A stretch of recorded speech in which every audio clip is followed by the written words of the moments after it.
માળિયા Halvad highway પર ધનાળા ગામ નજીક પસાર થતા ડમ્પરમાં લાગી આગ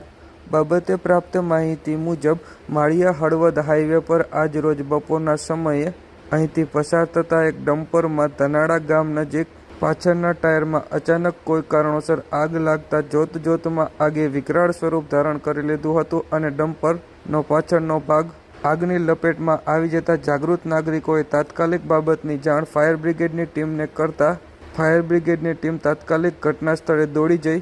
ભડકે બળતા ડમ્પર પર સતર્કતા અને જાગૃતિ દાખવી તાત્કાલિક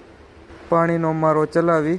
આગ પર કાબૂ મેળવ્યો હતો. સદનસીબે આ આગની દુર્ઘટનામાં ડમ્પર ચાલકનો આબાદ બચાવ થયો હતો, પરંતુ ડમ્પરનો પાછળનો ભાગ બળીને ખાખ થઈ ગયો હોવાની વિગતો મળી રહી છે.